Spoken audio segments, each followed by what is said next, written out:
What if the difference between Buddhism and Christianity does not begin with doctrine? What if it begins with a question that most of us carry quietly? A question we rarely say out loud. Is there a God watching me right now? Or is there only this moment, breathing, thinking, feeling? Most people never choose a religion because of philosophy. They choose it because of life, because of pain, because of fear, because of love. Some people look up, others look inward. Christianity begins by looking up. It begins with God at the center, not as an abstract force, but as a personal creator, a God who speaks, a God who listens, a God who loves. In Christianity, God is not distant. God knows your name. God sees your thoughts. God judges. God forgives. God saves. This is not a cold universe. This is a relational universe. You are not alone here. You are created. You are loved. And you are accountable.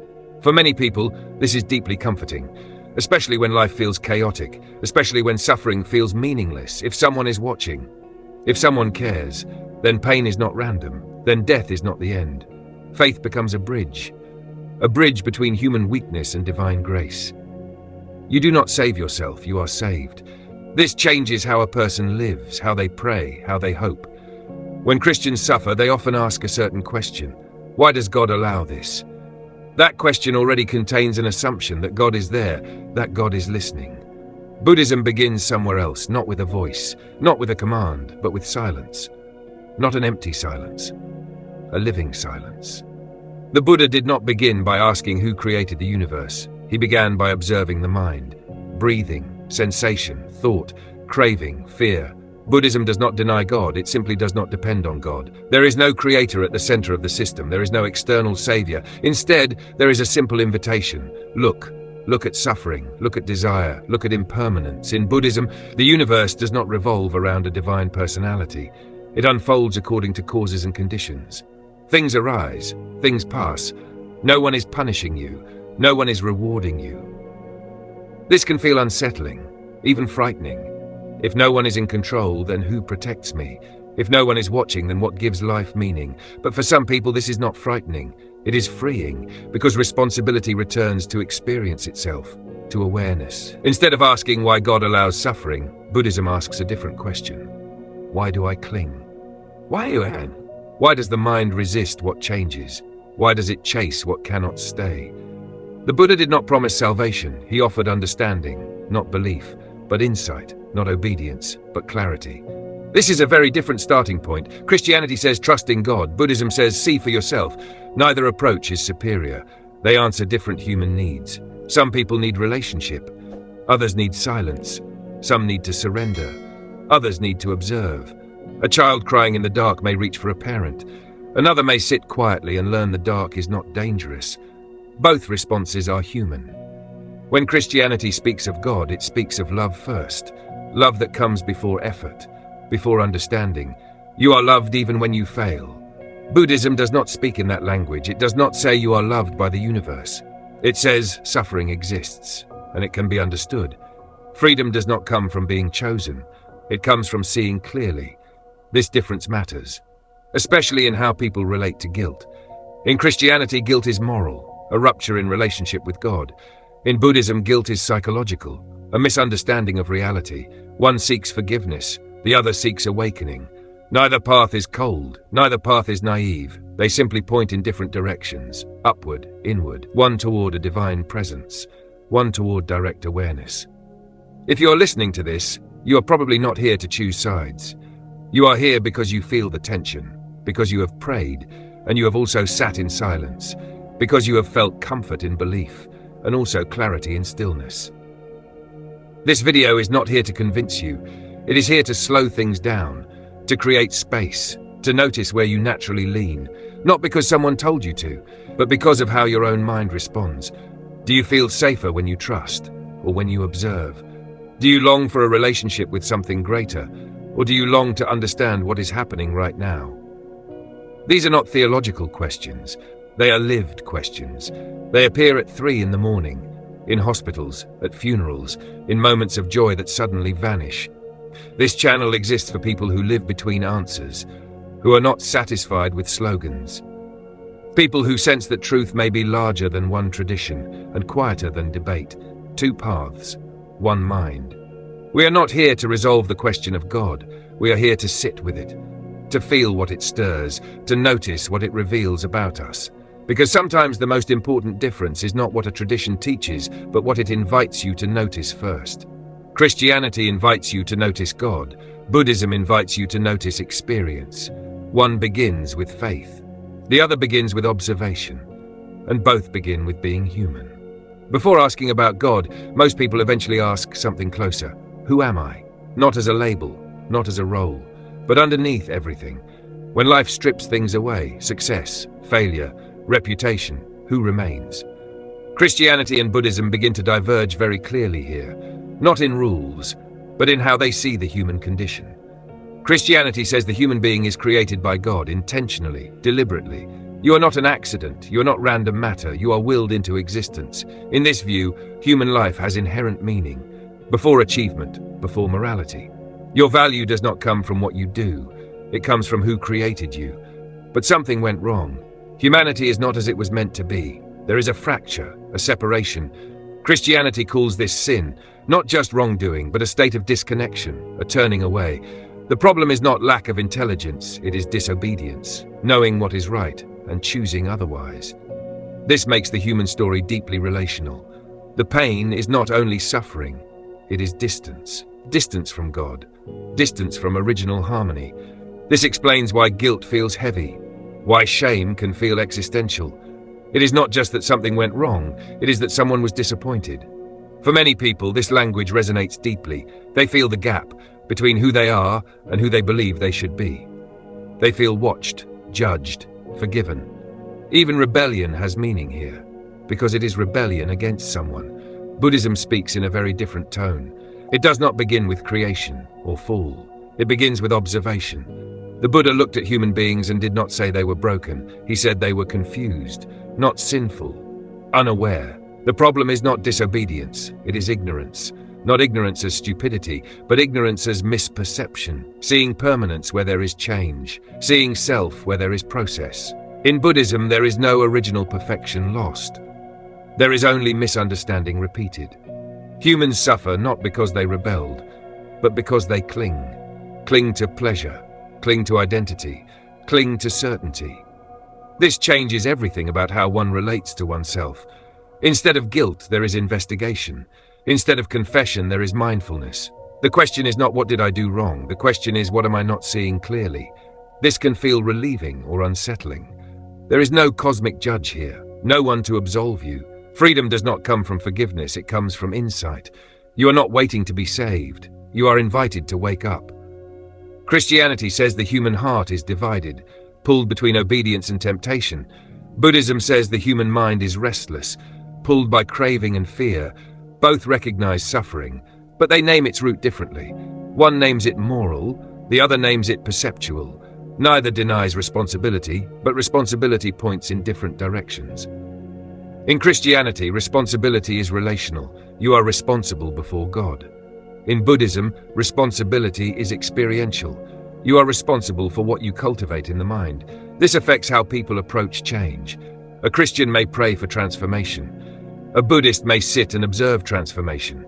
A Christian may say, "Help me overcome my sinful nature."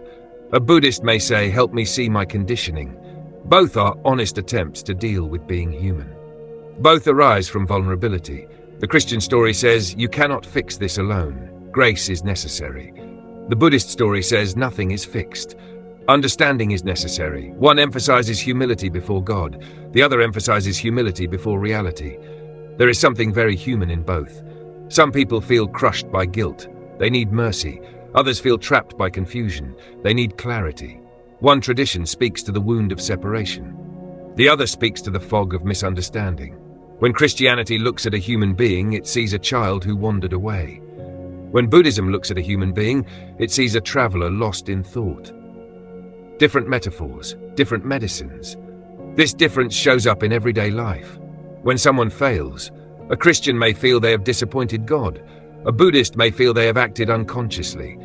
One turns toward repentance, the other turns toward awareness. Neither response is shallow. They simply come from different views of what a human being is. Christianity says you are a soul in relationship with God. Buddhism says you are a stream of experience without a fixed self. One says the self is wounded. The other says the self is misidentified. These are not small differences. They shape identity, they shape fear, they shape hope. And yet when you listen carefully, something overlaps. Both traditions take suffering seriously. Both refuse to call it meaningless. Both believe humans can change, not by becoming someone else, but by becoming aligned with God, or aligned with reality. If you are listening to this, you may recognize both voices inside you. One voice says, I want to be forgiven. Another says, I want to understand. One wants to be held. Another wants to see clearly. This video is not asking you to choose. It is asking you to notice. When you make a mistake, what hurts more? The feeling that you failed morally, or the feeling that you were unconscious? When you imagine freedom, what do you see? Reconciliation or awakening? These preferences often come from lived experience, not philosophy, from childhood, from trauma, from moments of love. Some people grew up needing authority. Others grew up needing space. Religion often meets us where we are. That does not make it false. It makes it human. This channel exists to slow these questions down. Not to flatten differences, but to hold them gently. Because understanding how traditions see the human being is really about understanding how we see ourselves. Are you broken or unaware? Do you need saving or seeing? Christianity answers one way, Buddhism answers another, and neither answer is abstract. They show up in how you speak to yourself, in moments of failure, in moments of silence. As we move forward, the question deepens. If this is who we are, then what is the nature of suffering itself? Suffering is the question that eventually finds everyone. It arrives quietly or suddenly through illness, loss, a relationship that no longer feels safe. Even joy can carry it, because joy fades. Some people spend their entire lives trying to avoid suffering. Others spend their lives trying to understand it. Christianity and Buddhism do not deny suffering. They face it directly, but they face it from different angles. In Christianity, suffering is often understood through story. A story of creation, a story of separation. Pain is not meaningless, but it is not original either. Suffering enters because something went wrong. Sin disrupts harmony, not only between humans, but between humans and God. This gives suffering a moral dimension. Pain may be a consequence or a correction or a test. The question naturally follows, why does God allow suffering? This question is not philosophical, it is personal. Why did this happen to me? Why now? Why this child? In Christianity, the answer is rarely simple. Sometimes suffering is seen as the result of human choices, violence, greed, neglect. Sometimes it is seen as a trial, a refining fire. Faith is tested not when things go well, but when they fall apart. This view gives suffering a direction, toward meaning, toward growth, toward redemption. Suffering is not just endured, it is offered to God. For many believers, this reframes pain. If God is present, then suffering is not abandonment. It is mystery, hard but not empty. There is comfort in believing pain is seen, counted, held, that no tear is wasted. This belief has carried people through unspeakable loss. At the same time, it raises tension. If God is all-loving, why test faith this way? If God is all-powerful, why not intervene? These questions do not weaken belief. They live inside it. Buddhism approaches suffering without story, without a beginning point of fault. It begins with observation. Life includes suffering, birth, aging, illness, death. No one escapes. This is not a punishment, it is a condition. The Buddha did not ask why suffering exists. He asked how it functions, what keeps it going. In Buddhism, suffering is not caused by a fall. It is caused by clinging to pleasure, clinging to identity, clinging to certainty. We suffer not because life is cruel, but because we resist how life moves. Change happens. We want permanence. Loss happens. We want control. This resistance creates friction. That friction is suffering. The Buddhist question is quieter. Why do we cling? Not why does the universe hurt us, but why do we tighten around what cannot stay? Suffering here is not moral. It is mechanical, like grabbing a hot object. The pain is not a judgment, it is information. This view removes blame, but it also removes rescue. There is no external savior who will remove suffering for you. Understanding is the path. See clearly. Let go gradually. Suffering lessens not because the world changes, but because the relationship to it changes. This can feel stark, even lonely. No one promises it will be okay, only that it can be understood. Christianity says suffering can have meaning beyond understanding. Buddhism says suffering loses power through understanding. Different hopes, different comforts. One looks upward in pain, the other looks inward. When a Christian suffers, prayer often arises naturally. Help me. Why me? Stay with me. When a Buddhist suffers, attention often turns inward. What am I holding? What am I resisting? What am I afraid to lose? Both responses are human. Both come from vulnerability. One seeks relationship. The other seeks clarity. Neither approach removes pain instantly. They simply offer different ways to stand inside it. Christianity allows suffering to be shared with God. Buddhism allows suffering to be examined directly. One frames suffering as part of a larger divine narrative. The other frames it as part of conditioned existence. This difference shapes how people endure pain. Some people need to feel held, others need to feel awake. A parent holding a crying child does not explain impermanence, they offer presence. A teacher watching a student struggle may not intervene immediately, they allow learning. Neither response is wrong, they respond to different needs. In Christianity, suffering can deepen faith. In Buddhism, suffering can deepen insight. Both can transform, but transformation looks different. Christian transformation often leads to humility before God. Buddhist transformation often leads to equanimity before change. One says, I trust even when I do not understand. The other says, I see more clearly now. Some people move between these responses in one lifetime. In moments of despair, they pray. In moments of quiet, they observe. Suffering is not consistent. Neither are we. This channel does not ask you to explain suffering away. It asks you to notice how you relate to it. When pain arises, what question appears first? Why is this happening to me? Or what am I holding on to? Do you search for meaning or for release? Both questions reveal something about you, about your history, your conditioning, your fears. Religion often answers the question we are already asking. Christianity meets the cry for meaning. Buddhism meets the habit of resistance. This does not make one true and the other false. It makes them responsive to different aspects of being human. Suffering does not ask us to choose a belief system.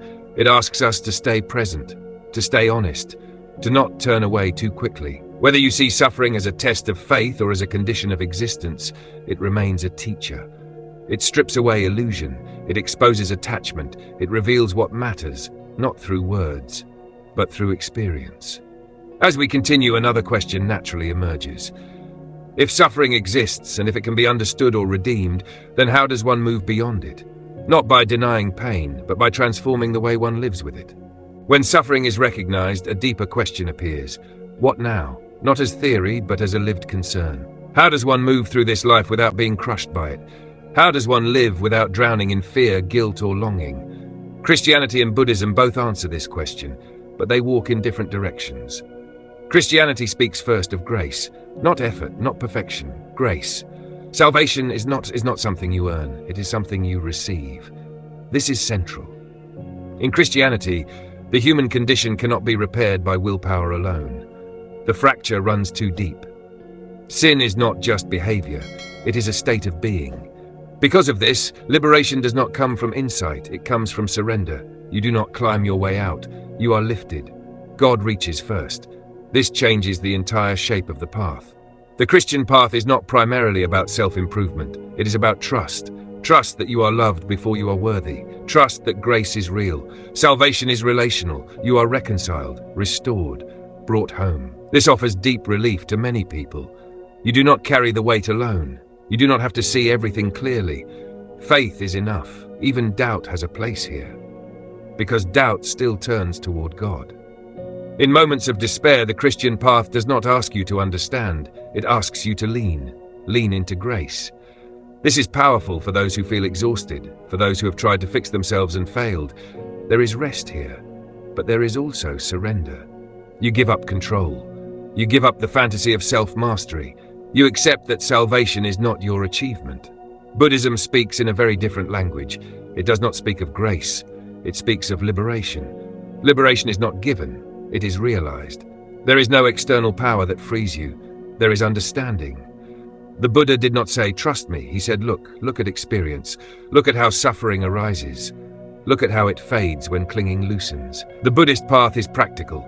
It involves discipline, attention, practice, meditation, ethical conduct, wisdom, not as commandments, but as tools. Liberation comes from seeing clearly, seeing impermanence, seeing non-attachment, seeing the absence of a fixed self. This is not surrender to a higher being, it is surrender of illusion. You let go of false assumptions, not because someone tells you to, but because you see their cost.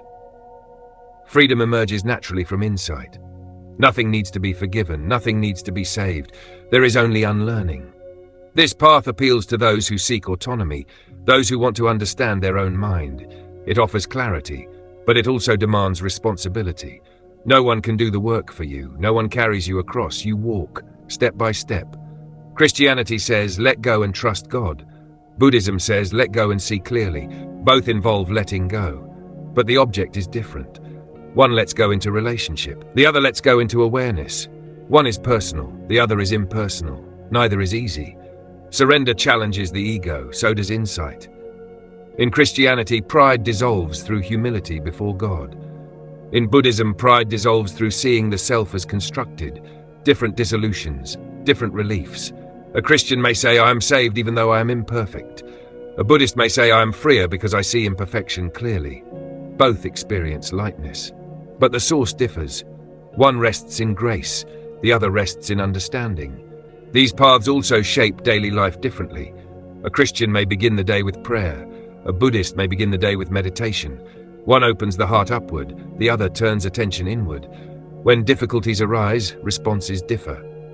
A Christian may say, I place this in God's hands. A Buddhist may say, I observe this without grasping. Both can reduce suffering, but through different mechanisms. Grace softens the heart. Insight loosens attachment. One depends on relationship, the other depends on clarity. Neither path denies effort entirely. Christians still practice love, Buddhists still practice discipline, but effort has a different meaning. In Christianity, effort is a response to grace. In Buddhism, effort is the path itself. One moves because one is loved, the other moves to see more clearly. This difference matters when people fail. A Christian may return to grace. A Buddhist may return to practice. One seeks forgiveness, the other seeks renewed awareness. Neither response is superior. They heal different wounds. Some people carry deep shame. They need absolution. Others carry deep confusion. They need understanding. The idea of surrender frightens some people. It feels like losing agency. The idea of self-effort frightens others. It feels lonely. Religion often meets us where our fear lives. This channel does not ask you to choose the right path. It asks you to notice which language touches something real in you. When you imagine freedom, what feels closer? Being held or seeing clearly? Being rescued or waking up? Do you long for grace or for insight? These longings are not random. They grow from your life, from how you were loved, from how you were hurt. Christianity offers salvation as a gift. Buddhism offers liberation as understanding. One is given. One is realized. Both require courage, because both ask you to let go of who you think you are, one into God, one into reality, and neither promises comfort without change. As this path continues, another dimension emerges. How do these different paths shape love itself? Not love as an idea, but love as action. How we treat others, how we respond to suffering beyond our own. That question leads naturally to what comes next. Love is the place where most people hope the paths will finally meet. Beliefs can differ, practices can differ, but love feels universal. Everyone wants to be loved. Everyone wants to love without fear. Christianity and Buddhism both speak deeply about this, but again, they begin from different places. In Christianity, love begins with God, not human love, divine love. God loves first, before effort, before worthiness. This love is not earned, it is given. You are loved because God is love.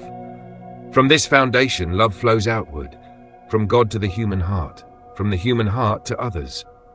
This order matters. Christian love is not self-generated, it is received. You love because you have been loved. This creates a sense of security. Love is not fragile, it does not depend on mood or circumstance. Even when humans fail, divine love remains. This allows forgiveness to become central. To love others means to forgive as you have been forgiven.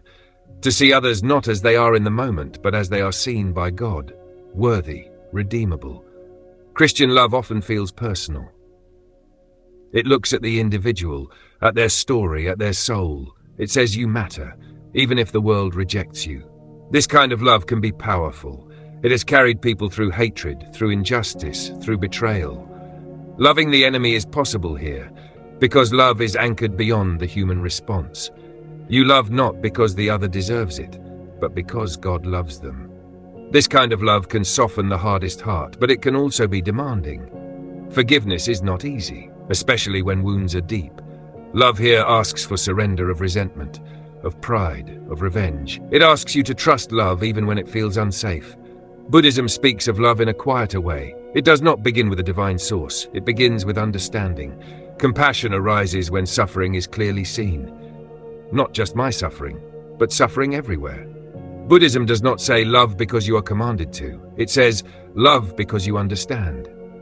When you see how pain works, how craving hurts, how fear shapes behavior, harshness softens naturally.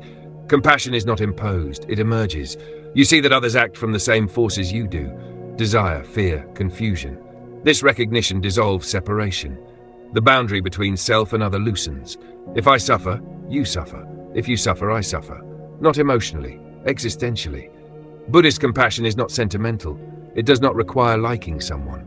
It does not require closeness. It requires clarity, seeing that no being escapes suffering. From this view, harming another makes little sense. It is like harming your own body. Compassion here is not heroic, it is logical. When understanding deepens, cruelty becomes impossible. This compassion extends beyond humans, to animals, to nature, to all forms of life.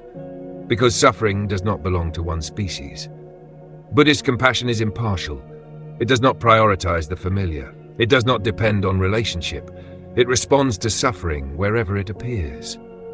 Christian love often moves through relationship. Buddhist compassion often moves through awareness. Different movements, different textures. One is warm and personal. The other is spacious and universal. Christian love says you are loved by God. Buddhist compassion says you are not separate from suffering. Both soften the heart, but in different ways. Christian love emphasizes intention. Love is a choice, an act of will. You decide to love even when it is hard. Buddhist compassion emphasizes perception. When you see clearly, love happens. No forcing required. These differences shape how people respond to harm. When someone hurts you, Christianity may encourage forgiveness as an act of faith. You forgive because you are called to, because God forgives you. Buddhism may encourage understanding. You look at the causes behind the harm, the fear, the conditioning. Forgiveness here is not moral, it is natural. Anger dissolves when its roots are seen. Both approaches can heal, but they speak to different inner landscapes. Some people need to feel commanded toward love, otherwise resentment takes over. Others need to understand before love feels honest. Religion often gives us what we lack. Those raised in harshness may need unconditional love. Those raised in confusion may need clarity. Christian love says, you are never beyond redemption. Buddhist compassion says, no one is fundamentally different from you. One emphasizes mercy, the other emphasizes sameness. Both reduce violence, but through different doors. Christian love has fueled movements of justice. It has inspired sacrifice. Martyrdom. Buddhist compassion has fueled non-harm, patience, deep listening. Both have been misunderstood. Love without wisdom can become blind. Compassion without boundaries can become passive. These traditions are not naive. They know love must be trained. In Christianity, love is refined through prayer and humility. In Buddhism, compassion is refined through meditation and insight. Practice matters in both. But practice serves a different source. One aligns the heart with God, the other aligns the mind with reality. When love fails, Christianity returns to grace. When compassion falters, Buddhism returns to awareness. Both offer a way back. If you listen closely, you may feel drawn to one language more than the other. Some hearts soften when they hear, you are loved no matter what. Some hearts soften when they see, everyone is caught in suffering. Neither response is wrong. They arise from different wounds. This channel is not asking which love is higher. It is asking which love you recognize. When you feel anger, what helps more? Being reminded that you are forgiven, or seeing the pain beneath the behavior? When you feel disconnected, what brings you back? A sense of being held, or a sense of shared humanity? Love is not a concept here. It is how you move through the world, how you speak, how you listen, how you allow space for others to be imperfect. Christianity teaches love as response to divine love. Buddhism teaches compassion as response to shared suffering. One flows downward and outward, the other spreads evenly in all directions. Different shapes, same intention, to reduce harm, to soften the heart, to ease suffering. As we approach the end of this journey, another question quietly waits. If love and compassion guide the path, then what remains when words fall away? What happens when belief and practice dissolve? What is left at the deepest level of experience? That question leads us gently to the final reflection. After all the words, after all the differences, after God, after self, after suffering, after love, something quieter remains. Not an argument, not a conclusion, a question. Christianity looks upward, toward God. Buddhism looks inward, toward awareness. At first, these directions seem opposite, as if one must cancel the other. But lived experience is rarely so clean. People do not live in doctrines, they live in moments. Moments of fear, moments of loss, moments of silence. In those moments, direction matters less than honesty. Christianity invites trust. Trust that you are not alone. Trust that reality has a face. Trust that love precedes you. This trust is relational. It says, you do not walk this life by yourself. Someone knows you. Someone cares. For many people, this answers a deep ache. The ache of abandonment, the fear of meaninglessness. Looking upward is not escapism here. It is intimacy. It is saying, I cannot hold everything alone. Faith becomes rest, not because everything makes sense, but because relationship remains. Buddhism invites attention. Attention to breath, to sensation, to thought. It says, look directly. Do not add stories too quickly. Do not turn away from discomfort. Looking inward is not self-obsession here. It is clarity. It is saying, let me see what is actually happening. Awareness becomes freedom. Not because life stops changing, but because resistance softens. One path leans into relationship, the other leans into experience. One says trust, the other says observe. Both are responses to uncertainty. Different temperaments need different doorways. Some people feel safest when they surrender. Others feel safest when they understand. Neither response is superior. They arise from different histories, from how one was held or not held, from how one was taught to face pain. Christianity speaks to the heart that longs to belong.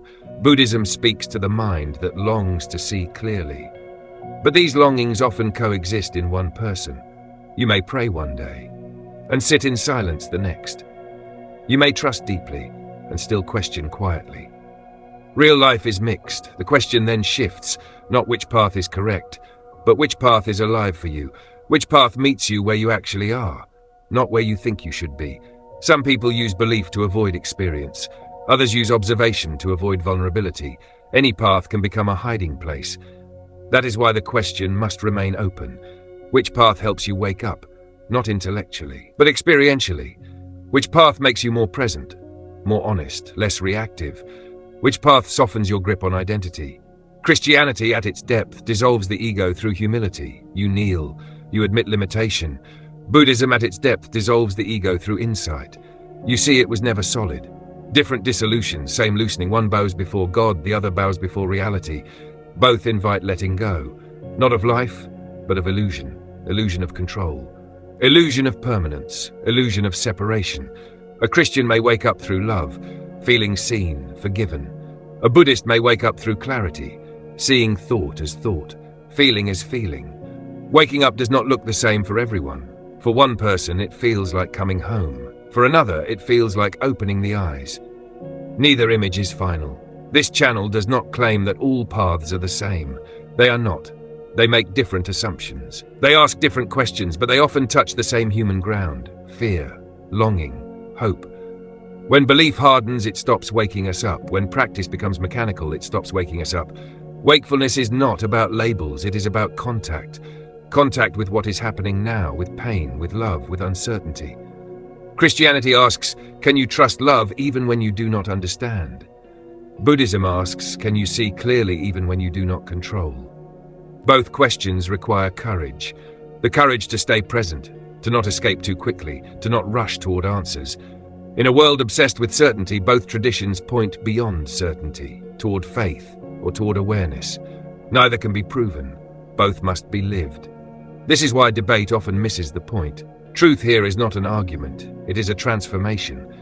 You know it not by convincing others, but by noticing what changes in you. Are you kinder? Are you less afraid? Are you more awake? These are quiet measures. They do not trend, they do not shout, they unfold slowly. Some people will always look upward, some will always look inward, some will move between both across a lifetime. The mind is not linear, neither is awakening. What matters is sincerity, not forcing belief, not forcing disbelief, but staying close to experience. This channel exists to hold space for that closeness, not to resolve the tension between paths, but to let it breathe. Two paths, one mind, not because they are identical, but because the human question beneath them is shared. How do I live? How do I suffer less? How do I love more honestly? The answer may change over time. What wakes you up today may not wake you up tomorrow. That is not failure, that is growth. So perhaps the real question remains unanswered, and that is its strength. Which path is right, or which path helps you wake up? Not once, but again and again. In the middle of ordinary life, in moments of confusion, in moments of grace, in moments of simple presence. If this reflection resonates with you, sit with it. Do not rush to name it. Let the question stay alive, because sometimes the deepest clarity comes not from choosing a path, but from walking attentively.